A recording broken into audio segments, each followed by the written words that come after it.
Hello bachcho, let's read the question. So the question over here says, air is seldom stationary. A cool evening breeze after a hot day or rain after few days of really hot weather bring a sign of relief. At times, a strong wind or storm may occur instead of breeze.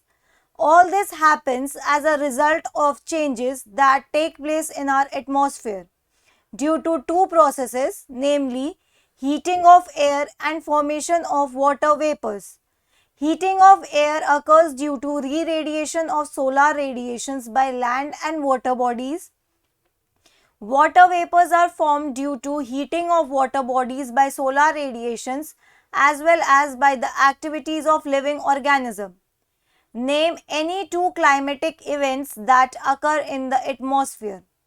ठीक है बच्चों, तो question में बोल रहे हैं, यहाँ पर एक पैराग्राफ दे रखा है जिस पैराग्राफ में वो बोल रहे हैं कि हमारे एटमॉस्फेयर में डिफरेंट चेंजेस आते हैं. ये चेंजेस बेसिकली दो प्रोसेस की वजह से होते हैं, एक तो हीटिंग ऑफ एयर और एक फॉर्मेशन ऑफ वाटर वेपर्स. इन दो प्रोसेस की वजह से हमारे एटमॉस्फेयर में बहुत सारे इवेंट्स होते हैं, जैसे कि ब्रीज, स्टॉर्म, है ना, ब्रीज, स्टॉर्म, रेन एक्सेट्रा. तो ये हीटिंग ऑफ एयर क्यों होता है? हीटिंग ऑफ एयर इसलिए होता है क्योंकि लैंड और वाटर बॉडीज जो सोलर रेडिएशंस आई हैं उन्हें री एमिट करते हैं. और वाटर वेपर क्यों बनता है? वाटर वेपर बनता है क्योंकि वाटर बॉडीज हीट अप हो जाती हैं और ऑल्सो क्योंकि लिविंग ऑर्गेनिजम्स के अंदर कुछ बायोलॉजिकल फिनोमेना अकर होते हैं. ठीक है, तो हमें इस क्वेश्चन में बताना है कि एटमॉस्फेयर में कौन कौन से दो क्लाइमेटिक इवेंट्स होते हैं. ओके, इस क्वेश्चन का की कंसेप्ट क्या है? इस क्वेश्चन का की कंसेप्ट ये है कि climatic events occur in atmosphere due to heating of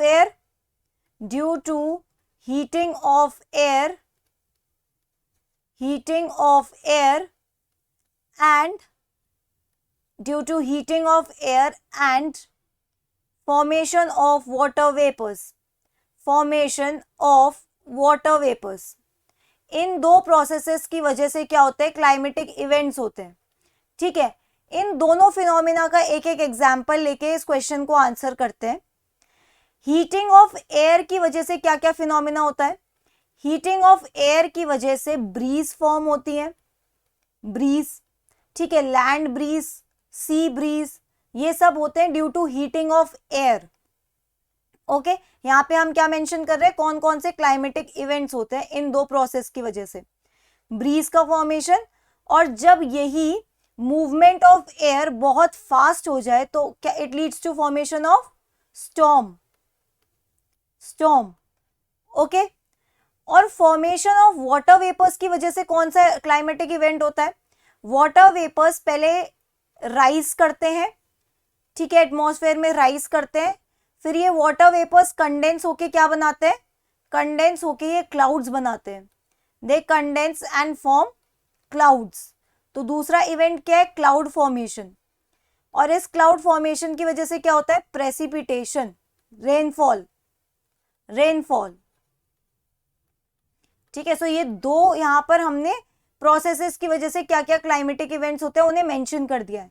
air की हीटिंग की वजह से क्या होता है? ब्रीज और स्टॉर्म.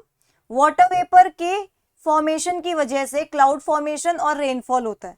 ठीक है, so that's it for the question. I hope you understood it well. Best of luck.